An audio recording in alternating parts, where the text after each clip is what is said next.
नमस्कार दोस्तों, मैं अंकित भार्गव एमजीसीआई के डिजिटल लर्निंग प्लेटफॉर्म पे एक बार फिर आपका बहुत बहुत स्वागत करता हूं। दोस्तों, जैसा कि आप देख रहे हैं, पीएटी के जो प्रीवियस ईयर के क्वेश्चंस है उनकी श्रृंखला को अपन सोल्व कर रहे हैं, पुराने पेपर को अपन हल कर रहे हैं।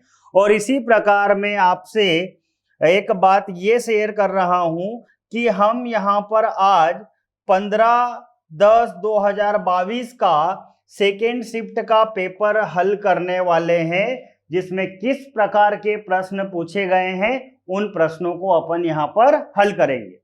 चलिए, पहला प्रश्न हमारे सामने है, पौधे में पानी कहाँ अवशोषित होता है। तो अगर हम पौधे की अगर बात को समझें तो पौधे का जो जड़ क्षेत्र होता है वही जल को अवशोषित करता है। अगली बात अगर देखें तो अगला प्रश्न हमें कहा गया है, पौधे के किस भाग में पत्तियां तने से जुड़ी हुई होती है।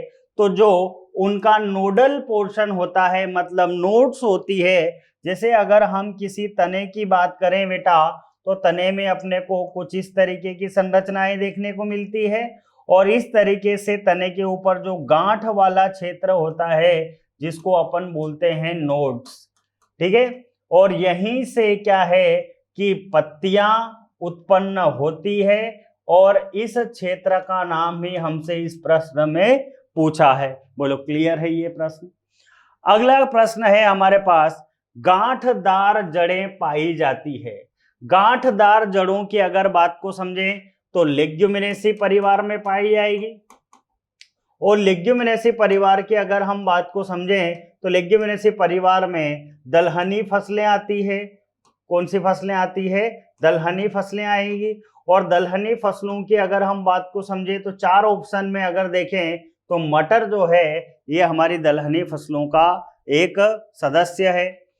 अगला प्रश्न आया है, प्रकाश संश्लेषण की प्रक्रिया को करने के लिए पौधे में तने के संशोधन को किस रूप में जाना जाता है। तो जो फाइलोक्लेड है, इस फाइलोक्लेड की अगर हम बात को समझें, ये अपने को किस में देखने को मिलता है? तो ये अपने को मिलता है ओपनशिया, जिसको अपन बोलते हैं नागफनी।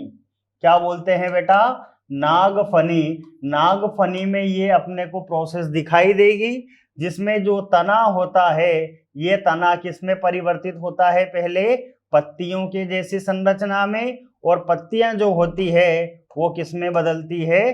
तो कांटों में बदलती है। किस में बदलती है बेटा? कांटों में। क्लियर।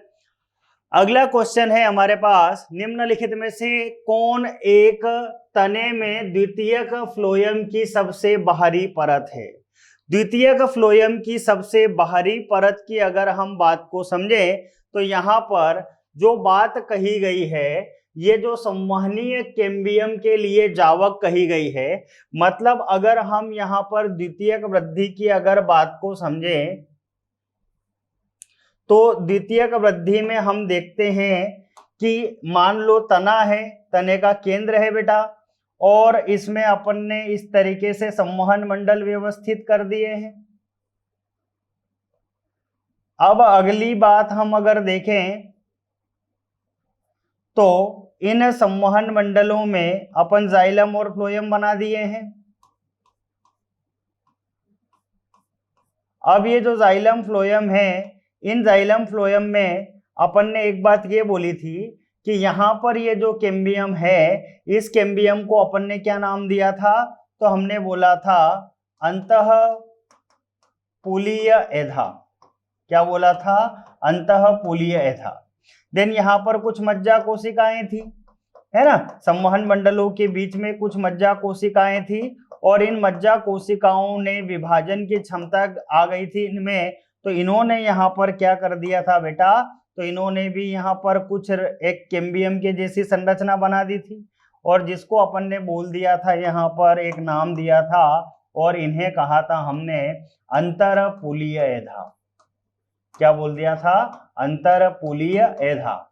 जब ये अंतःपुलीय एधा और अंतरपुलीय एधा दोनों मिल गई थी तो हमने इनको बोल दिया था कैम्बियम वलय। क्या बोल दिया था? कैम्बियम वलय।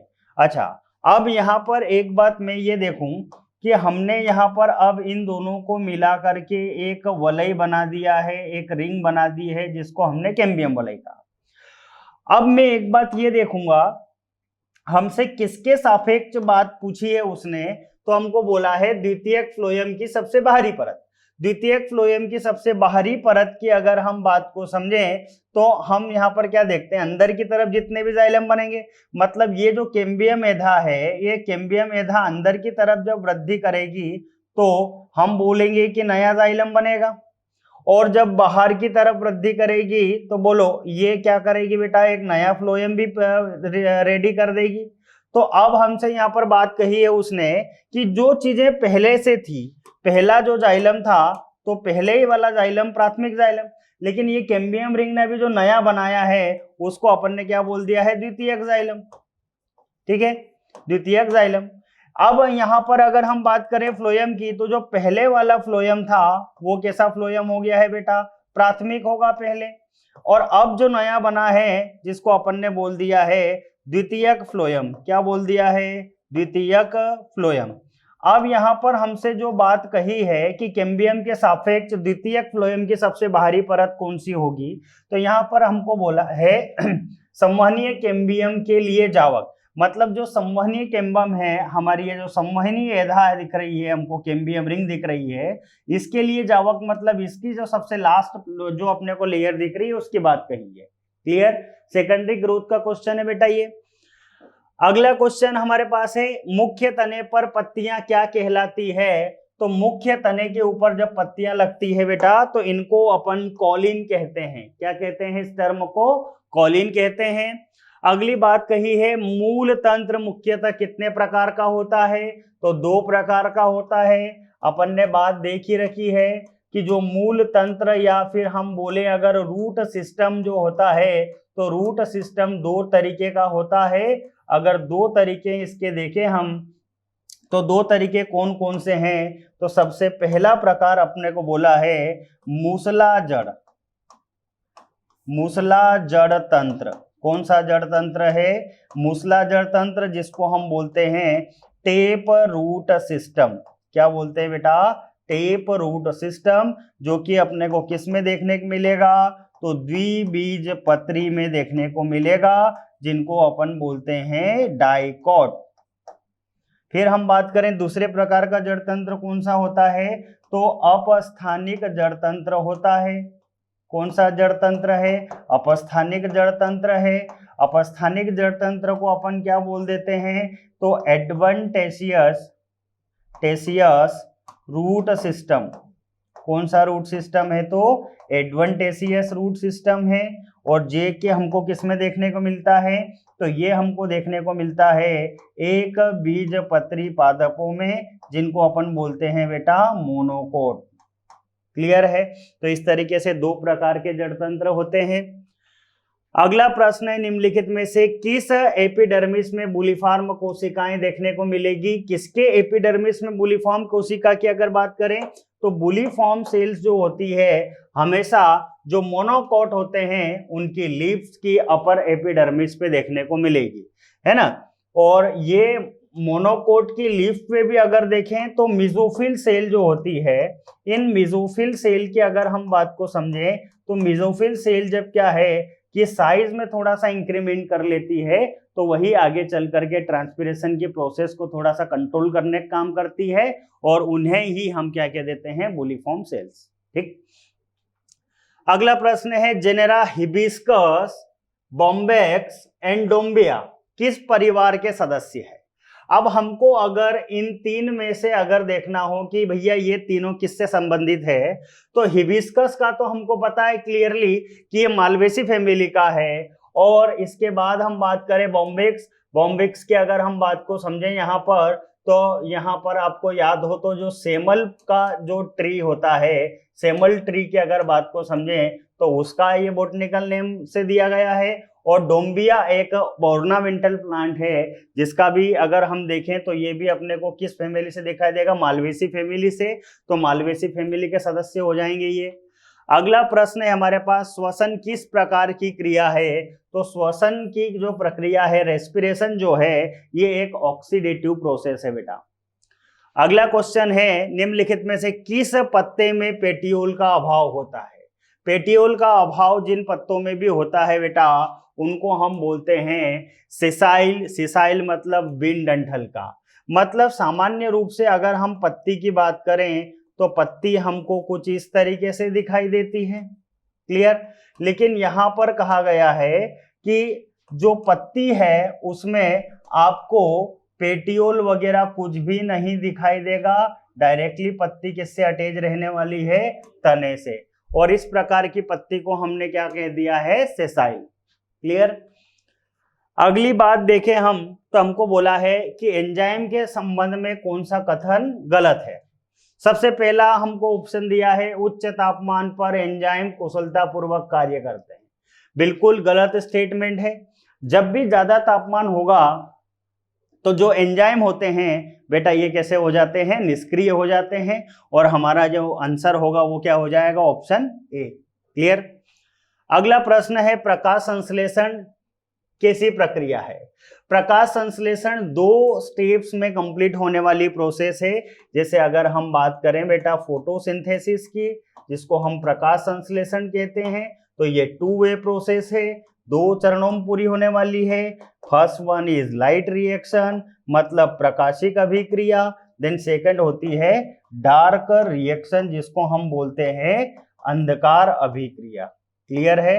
तो इस तरीके से ये 2 चरणों में पूरी होने वाली प्रक्रिया है। अगला क्वेश्चन है, अंकुरित बीज के किस भाग से जड़ विकसित होती है? तो अंकुरित बीज जो होता है बेटा, जैसे अगर हम बात को समझें, यहां पर समझना ध्यान से। हमने कहा कि ये सॉइल अर्थ सरफेस हो गई है, यहाँ पर हमने किसी सीड की सोइंग कर दी है, तो यहाँ पर सीड जैसे जर्मिनेट होगा तो 2 संरचनाएं यहाँ पर अपने को दिखाई देगी। एक संरचना जो ऊपर की तरफ जाती है, इस ऊपर की तरफ जाने वाली संरचना को अपन बोलते हैं प्ल्यूमूल। क्या बोलते हैं? प्ल्यूमूल या प्रांकुर। क्या बोलते हैं? प्रांकुर। और दूसरा भाग जो अपने को जमीन की तरफ जाता हुआ दिखाई देता है, इसको अपन बोल देते हैं बेटा रेडिकल। क्या बोलते हैं? रेडिकल। और इसी को हम हिंदी में बोलते हैं मूलांकुर।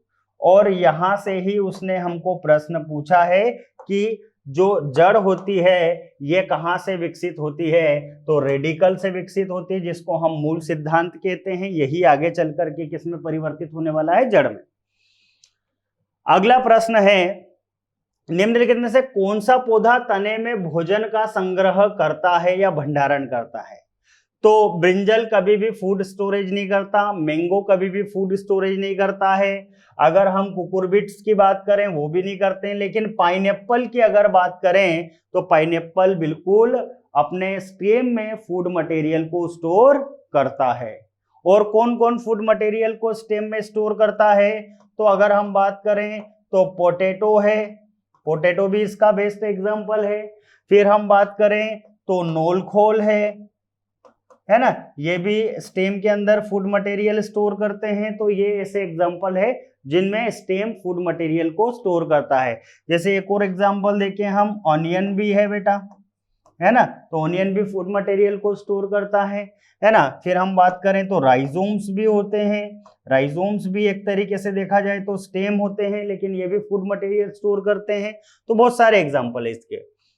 अगली बात देखें तो क्या बोला अगला प्रश्न, मूलांकुर के दीर्घीकरण से बनने वाली जड़ क्या कहलाती है?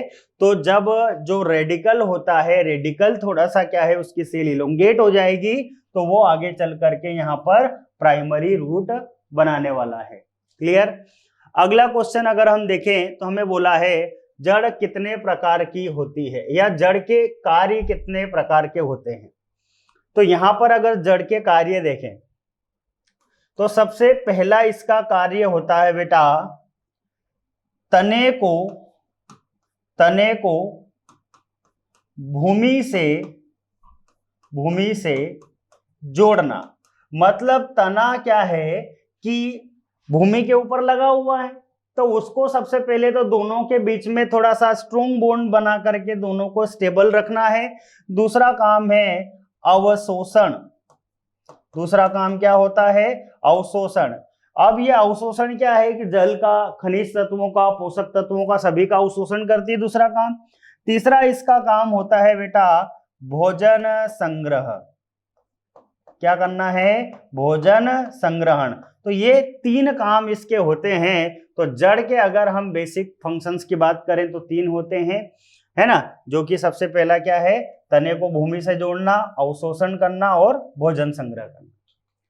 अगला प्रश्न है पौधे में तने का संशोधन।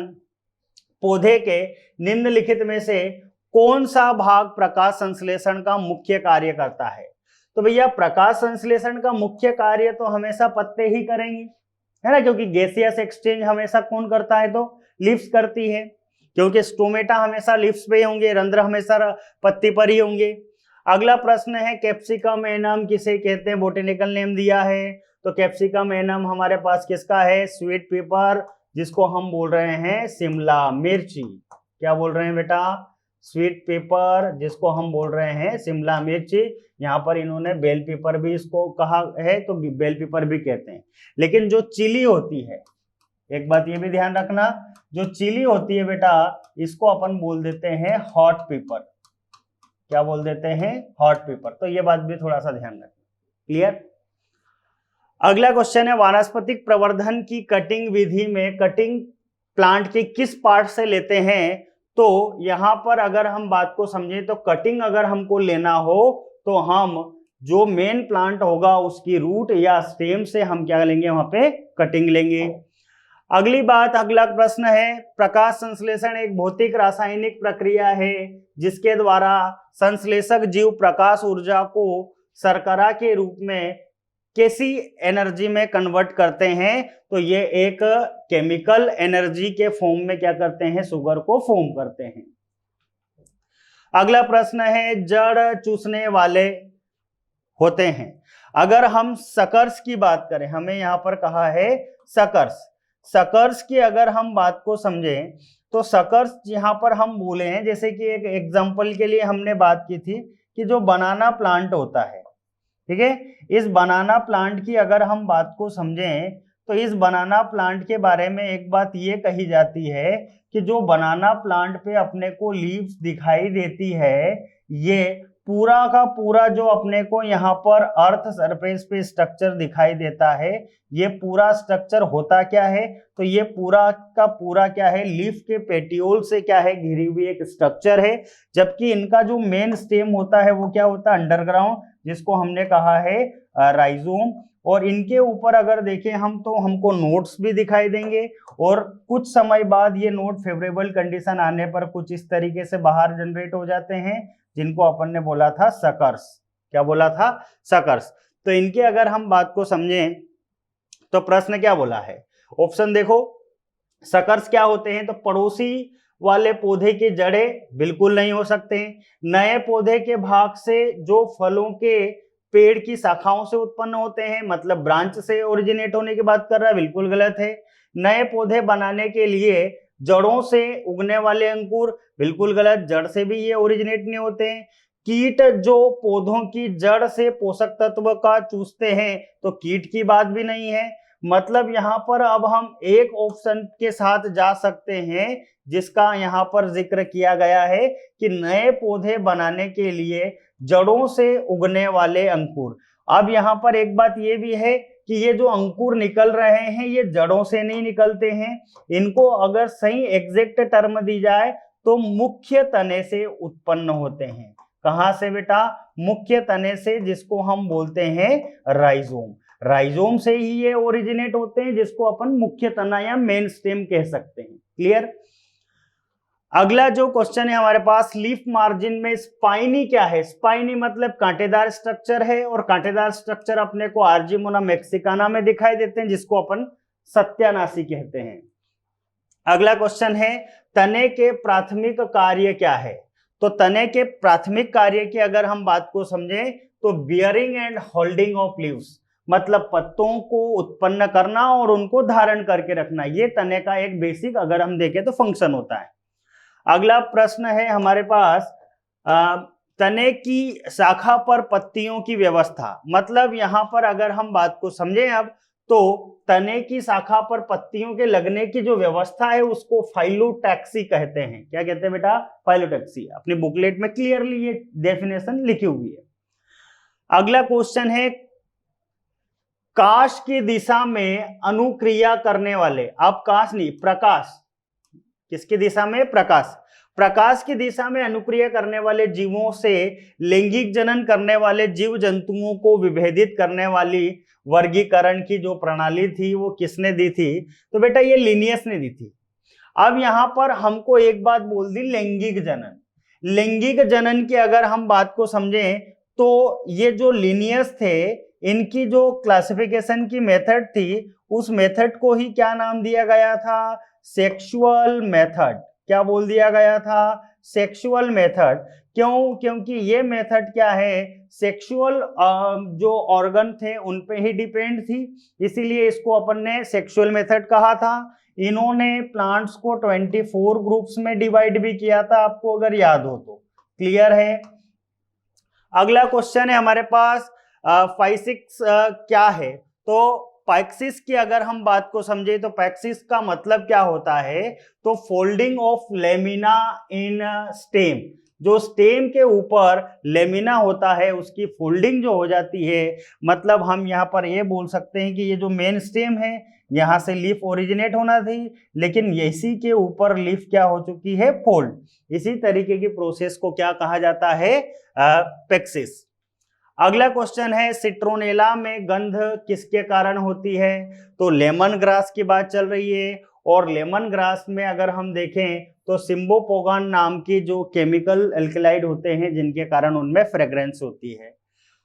और इसी के साथ हमने ये जो हमारा 2022 का पेपर था जिसको अपन ने पूरा किया, और बहुत ही जल्दी हम नेक्स्ट पेपर के साथ मिलेंगे। जब तक के लिए धन्यवाद।